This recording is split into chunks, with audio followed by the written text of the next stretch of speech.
You ever have one of those days when you're just trying to get ice cream with your kid and somehow end up the headline in a story you never volunteered for? Yeah, that was me, and let me tell you, Beverly Hills never felt less sweet than it did that afternoon. So there we were, me and my little girl, Maya, sitting in this ridiculously fancy ice cream cafe where the floors shine brighter than my kitchen counter and everybody acts like eating dessert is an Olympic event. Maya's got this mountain of vanilla on a cone, her sneakers not quite reaching the floor, swinging her legs and humming to herself like she's got no worries in the world. And for a second, I almost believed I didn't either right up until I heard, "Ma'am, please step away from the child." I turned, cone still in hand, and there they were, two uniformed police officers, one of them already pulling out his notepad like I'd just been caught smuggling diamonds instead of sprinkles. Maya's hand squeezed mine, so tight my rings pressed into my skin. I looked around, people staring, phones up, that hush falling over a room right before all hell breaks loose.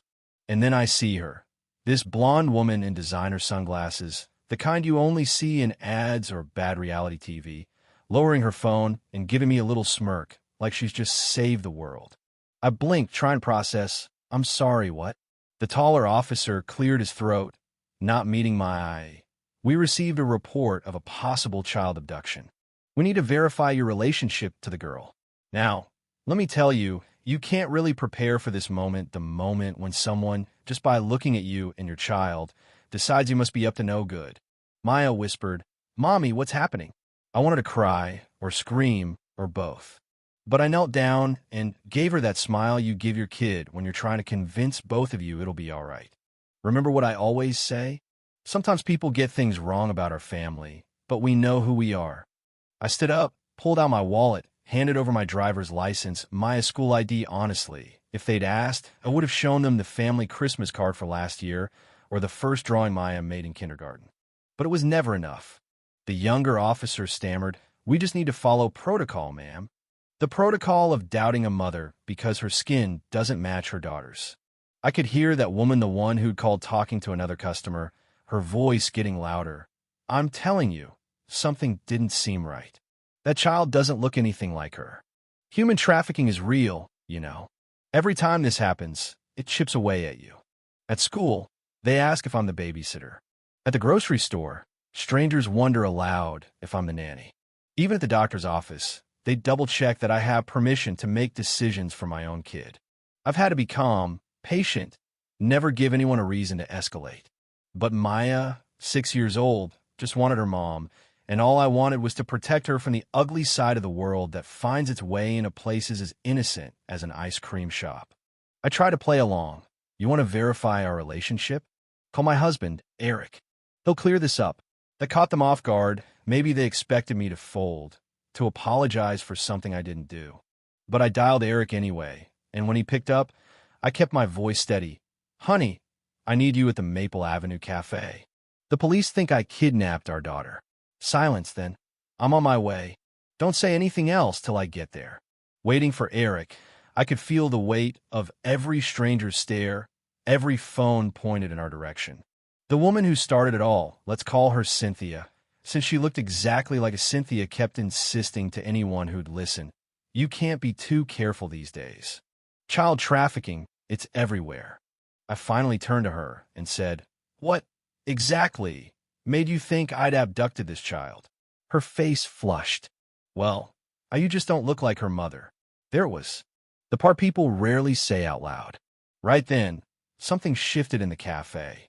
Folks started whispering, some shaking their heads, others quietly slipping out, not wanting to get involved. But a couple older, sitting by the window, locked eyes with me and gave the smallest, saddest nod, like they'd seen this movie before and hated how it ended. Minutes crawled by. The officers, still uncomfortable, apologized for the inconvenience. I said, "Is it your protocol to treat every black woman with a light-skinned child as a possible kidnapper? Or is it just Tuesday?" The door slammed open. Eric barreled in, tall, imposing, with that look on his face like he'd come straight from a boardroom or a battle. "What the hell is going on here?" he barked. He found us in seconds, put his arm around me, scooped Maya up, and demanded answers. You separated a 6-year-old from her mother. Based on what? Someone's concerned citizen call. Cynthia was already gone, her table empty, but her mess lingered. Eric wasn't having any of it. My wife has a doctorate in child psychology. She runs the county's children's program. She wrote the damn book on families like ours. And you treat her like a criminal because a stranger can't imagine a black woman with a light-skinned child is a mother. Eric started calling our lawyer, the chief of police, everyone. This ends today, he said. By then, word had spread. A supervisor showed up, lawyers appeared, and because this is America, so did the news. The cafe turned into a circus, reporters asking for statements. Everyone suddenly desperate to clarify what had happened. I pulled out every proof of motherhood. I had Maya's birth certificate, school records, family photos, even IVF documents showing our long journey to become a family. The supervisor, sweating, apologized. It was a misunderstanding. I shot back. No, officer. This was racial profiling. That's not a misunderstanding. That's a habit you all need to break. A twist came later that night when the story blew up online. Turns out someone had filmed the whole ordeal, the accusation, the confrontation, even my speech about family and prejudice. It went viral.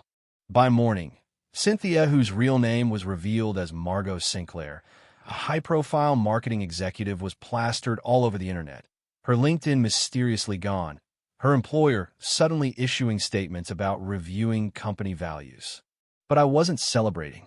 I just wanted Maya to feel safe, for our family to have a normal day again. Days later, I sat with Maya on our couch, sifting through messages from strangers all over the country. Mommy, why did that lady think you were my mommy? Maya asked, her eyes searching for an answer that wouldn't break her heart. Because sometimes people judge what they don't understand, I told her, but that doesn't make them right. Love makes a family, not matching skin. Eric walked in with a stack of interview requests. CNN, Good Morning America. Everyone wants to talk to you. For years, I tried to stay quiet, to fit in, not rock the boat. Maybe now is the time to speak up. So I did. On national TV, in schools, in workshops for teachers. I told our story not because I wanted fame, but because I was tired of proving I belonged in my own life. 6 months passed, and I was standing at the ribbon cutting of the Mosaic Family Center, a place we'd started to support families like ours, built on the love and donations of people who believed every kid deserves to feel they belong. Maya, now 7, cut the ribbon herself, grinning wide for the cameras. On the drive home, she asked, Mommy, will you keep talking about what happened?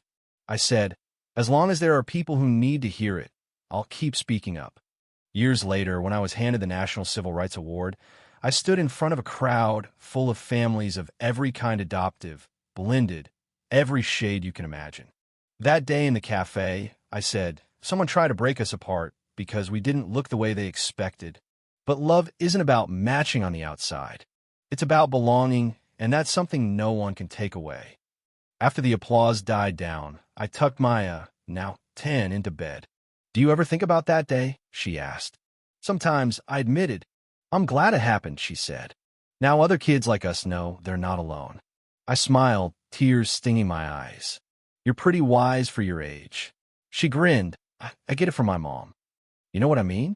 Sometimes the fights that matter most are the ones you never asked for, but you fight them anyway, because dignity isn't optional and family isn't up for debate. So let me ask you, if you'd been in that cafe, what would you have done? Would you have spoken up, stayed quiet, or just watched it all go down? Let's talk about it. Where do we draw the line between caution and prejudice? And how do we make sure justice isn't just for show? If this story moved you, don't keep it to yourself, share it, drop your thoughts in the comments, and let's keep the conversation going about what family really means and what justice really looks like, one story at a time.